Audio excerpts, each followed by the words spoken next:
So, Brian, we've been talking about the problems in Australia's tertiary education sector for a while. We could go on doing that, but it's probably better if we start talking about what ought to be done to deal with the problems that we've been identifying. So, could I Yeah, invite you to, offer your vision as to what needs to change in order to ensure that some of the bad outcomes we've been yeah. fretting about don't actually come to pass? And I think that is a good point to say that, of course, in the term of this present government, we've had the rise of what's called the University Accords, which is allegedly, well, it's setting out to create some change in there to deal with some of these problems that have come along. And the Accords was set up really as a very heavy consultation with the sector. The government made it clear that it was looking for some different outcomes, as we say these days, from the sector. And what's come up is a document which is now being put into play by the present government, which to me is one of the major question marks about what happens next once the federal election is determined, because there's a lot swinging on this in a way. Now, the Accords have got a number of key components in it. That's really, let's start with a dramatic number. The Accords envisage that Commonwealth supported places at university, and take that as undergraduate, that will double in the next 20 years or so. Now, the immediate point, of course, is that very big financial commitment. Indeed. Now, there's the immediate question that the demographers say, well, where are those numbers coming from? Well, there's a little bit of a demographic turn up, but the Accords are saying that's one of the major sources of that has got to be in sort of untapped areas of potential enrolment, which will be in regional Australia from low socioeconomic status where they've been historically underrepresented, and from other sectors that are not normally university goers. So in university speak, you would say that over the next 25 years, you'll expect to see yet another wave of first in the family engagement with university sectors. Now, there was a lot of that through the sectors you've mentioned before, places like La Trobe, Monash, Murdoch, and so on. But a lot of those were the first in family, the first, historically, because back in the Menzies era, university students came from pretty selected areas, and you'll still see that debate going on. There was a lovely piece came out the other day about which universities in Melbourne get the most students from non-private schools. And of course, traditionally, if you went to a private school, you went to Melbourne, right, or you went to Sydney or wherever. So what the Accords are saying is we need to break away from that. We need to find newer sources of supply. That's a really interesting question, because sitting in this for me, there's an emphasis on access and equity, which is great, and greater participation. There's still the question sitting under that is about to do what? Right. And to make what kind of contribution to the national agenda. And that goes back to the issue about STEM. On our earlier strand in this conversation, we're talking about harmonisation between, or greater fluidity, if you like, between the TAFE sector and the higher education sector. That's a major target out of the Accords. And I think one of the really important developments that's sitting alongside that is the appointment of, say, Barney Glover to being the Jobs and Skills Commissioner. So as part of that, so we're actually getting industry much closer to the university and the higher education sector. And Barney has long been an advocate of much greater interaction, if you like, between TAFE and the higher education sector, because that's clearly where any drive towards a new economy is going to come from.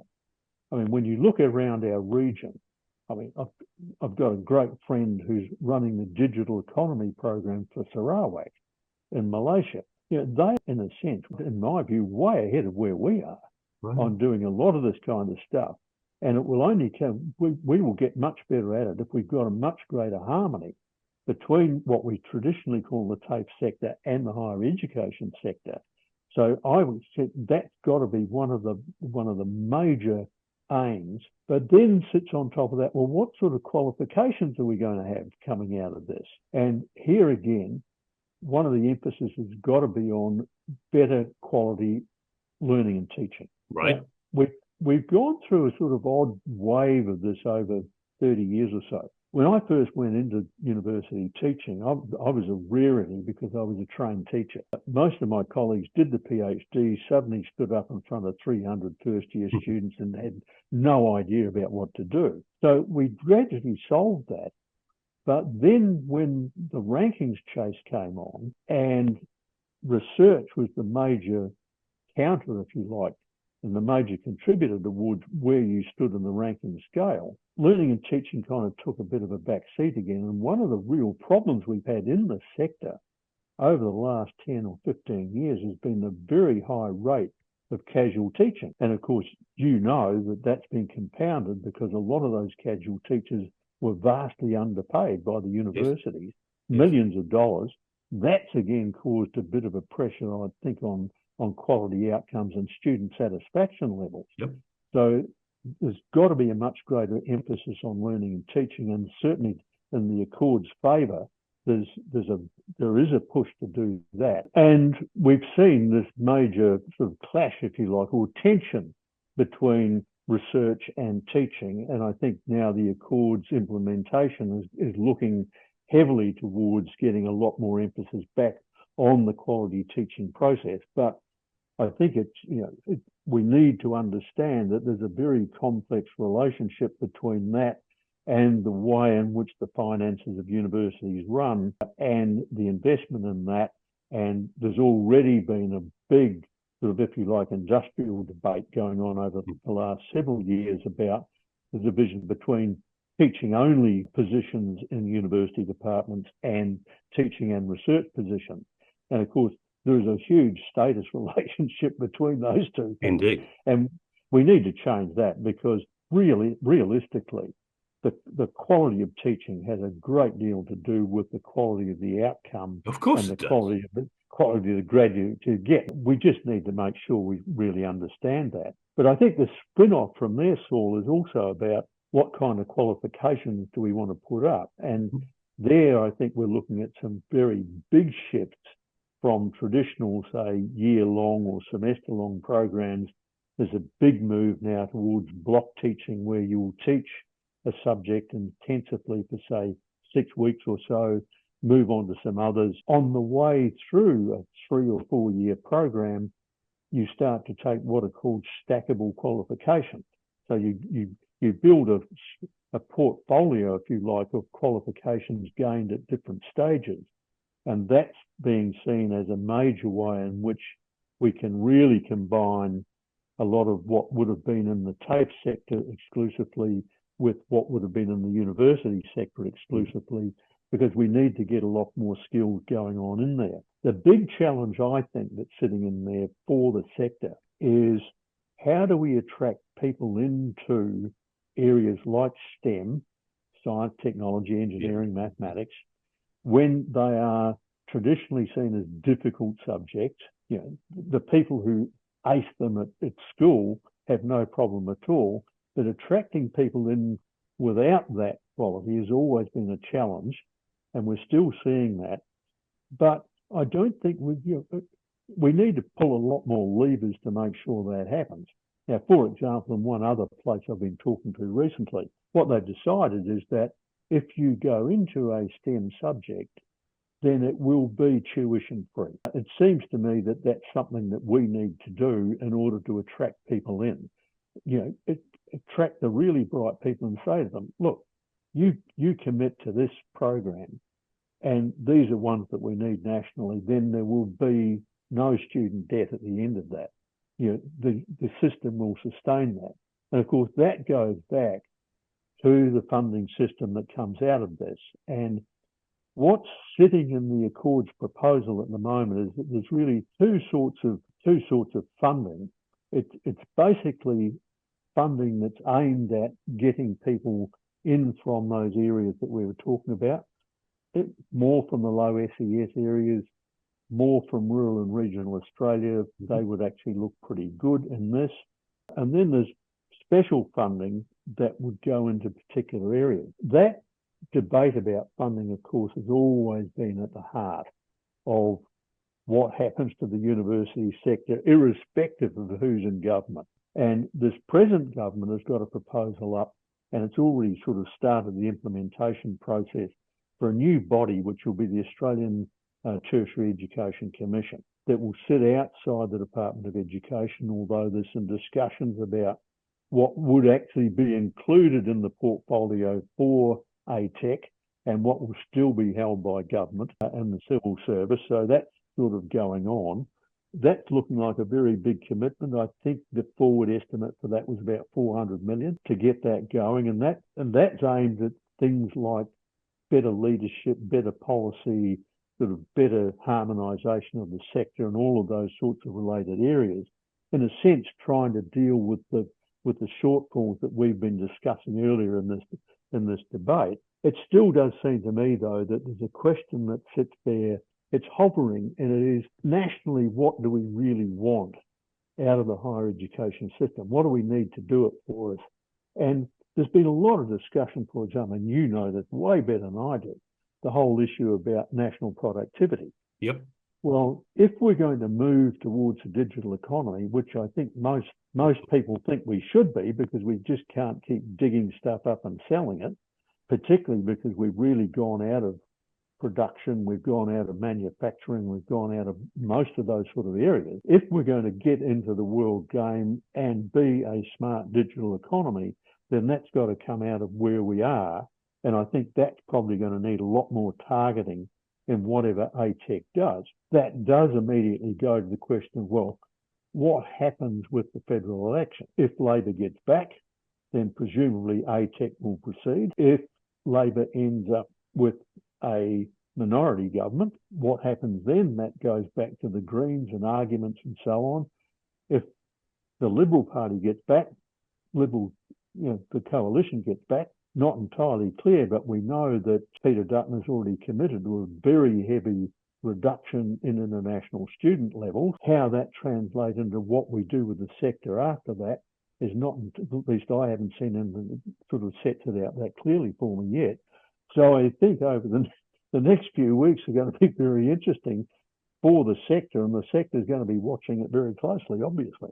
At face value, it would seem to me that if the coalition were to win the election and implement the policy they've announced of significant reductions in the number of international students, and they said bigger reductions for the G8 universities than for others, that would have some obvious flow-on consequences for the financial position of those universities. Is it the expectation that the universities will just take the financial hit and somehow tailor their cloth to suit it, or are there other strategies that universities are now thinking about to deal with that if it comes to pass? Well, it's a pretty blunt instrument, isn't it? And you've probably seen the same piece I saw yesterday or the day before. There was a calculation about what universities would take what sort of a hit Right. over a 4 to 5 year period, and it's pretty scary. Most of the universities, and we've seen some examples about what will happen, I think, already. Wollongong, Canberra and a few others already looking at fairly substantial reductions in staffing, in outlay, in commitment, programs possibly going. Haven't quite got to the level that's happening in the UK yet. I don't think anyone's taken an entire faculty out. But again, that goes back to the division between the sciences and the humanities and the social sciences, because in the UK, certainly the social sciences and the humanities are taking the bulk of the hit, largely because the assumption is that, like us, they need more people in the science and technology field. At the moment, of course, it's a big challenge for the university's leadership at the moment, because it's entirely unclear about, you can erode that massive income, but if there's no other replacement, the only real solution is to make a cut. And that's a cut in services, that's a cut in everything, that's a cut in student support. That's a very, very ugly process. And just to be clear on that, Brian, increasing fees charged to domestic students is not an option for individual universities, because that's controlled by the government as well? Pretty much that way. Yeah. And I think what you're seeing is, and this is sort of one of the other enduring threads in a lot of this, Saul, is that For years, we've had government saying we want the universities to be different from each other. Well, we've put a regulator in. We've got the Tertiary Education Yes. Quality and Standards Authority that operates, but its accountability levels have become increasingly significant. And I think it's fair to say that that in itself creates a pressure on universities. You know, there's a great debate about the breakdown between non-academic staff and academics, and the ratios are pretty low. There's far more administrators than there are academics, and one of the reasons for that is because the accountability measures put in over 20 or 30 years have become pretty onerous. So you've got a whole layer of people who are basically, they're prize takers. They're not recruiting a student, educating a student, whatever. We all agree there's got to be accountability. But at some point, when the crunch goes on, there's got to be a decision about, well, where's the balance going to be between those two areas? And I think if there was simply a really heavy hit placed upon the universities, or certainly a significant number of them, then the consequences of that there would be a lot of job losses for sure. Which does raise to me one last question that I haven't heard come up very often in these sort of discussions, but nonetheless does occur to me that the governance of universities doesn't seem to have changed very much over the last century or so, that you still have, powerful vice chancellors, as we call them in this country, but then you have, kind of senates or councils that I suppose in some ways analogous to a board of directors, but that are composed of, worthy citizens, some academic representatives, occasionally a student representative, and a few ex-politicians and the like. I mean, is that model of university governance still appropriate for the current era, let alone the one that we're likely to be looking at over the next 20 years? And if it's not, what sort of changes would you like to see? Well, the short answer is no, it's not. And there have been moves made already to change a lot of that over the last several years. And you're right, it's moved because of the requirements under the regulator. There's a lot more emphasis on better governance. Wouldn't say good governance, but certainly better governance. And that's certainly moved. And that will be part again of the emphasis on leadership and governance in the new Australian Tertiary Education Commission. That will be one of its briefs to actually improve the quality of governance there. And it's certainly been required because under the older system, it was a bit unsure about what the Senate or the council happened, whatever it was called in the different institutions. Its role was, for a long time, it was pretty ceremonial. Yep. There was a move a few years ago. The sort of the main overarching body used to be called the Australian Vice Chancellors Committee. The chancellors of the university, who were frequently seen pretty much as figureheads, if you like, as the changes in government requirements came in, the chancellors and the council started to get a bit restive about that. And Universities Australia sort of became the major body because that sort of included it with an umbrella group to get both the vice chancellors and the chancellors involved. That's sort of existed now for some time. The chancellors are, of course, coming under increasing pressure. And we started out by saying the universities have fallen into serious question and low regard over the last few years. And of course, one of those things that's been the absolute standout number for most of the popular media outlets anyway has been vice chancellor salaries. Yes. Yeah. Why is a vice chancellor getting 3 times the amount of the prime minister? Well, there are some reasons for that, but the universities themselves, I think, have been struggling to really articulate why that happened. I mean, if you look at Sydney, University of Sydney over the last couple of years has turned a $1 billion profit. Well, most $1 billion profit industries in Australia have CEOs that are paid probably way more than the average vice chancellor. Yeah, banks and mining companies, yes. Exactly. So again, and I'd have to say, I think this is part of the task for the universities to rebuild their position in the public eye, is to give them give a very clear explanation about why this is a necessary thing. Because running a university these days is way more difficult than it was 5, 10, 15, 20 years ago. It was never easy because universities are places of great debate and not necessarily uniform thinking about how things might happen. A friend of mine at Oxford had a great saying a while ago. He said there was a particular vice chancellor at Oxford who'd achieved something that no one else in 700 years had achieved, and that was complete unanimity. The only problem was they were completely unanimous against the vice chancellor. So that whole area about governance and management and whatever becomes really crucial, because inside the sector, there has been an there's never been a happy relationship between what we would call management and the workforce. But that's probably eroded even more because the traditional cry out of the workforce is that, it's become more managerial. Mm-hmm. Well, the reason for that is because accountability has been set in, and governments and populations want to know what the value for money is. And again, that needs a much better explanation, I think, in the public arena, so that people really understand what universities are doing, why they have to change, and what they need to change. And in line with the Accords, there's going to be a lot of that. But I think one of the major challenges for the sector is whatever those changes come along, they need to take the public with them and understand why that's going to be great. And that also involves about what's going to be the contribution there, whether it's in terms of straight line productivity or better information about dealing with our Asian neighbours or whatever it happens to be. We need to be much better at making that explanation, I think. Brian, that's been a fascinating conversation, and I'm sure it will be of great interest to others who are concerned about or keen to see the university sector and tertiary and technical and further education play the role that they're going to need to in the Australian economy of the future. So thank you for being part of this, and I look forward to speaking with you again. It's been a great pleasure. It's all very enjoyable. Thank you. Thank you.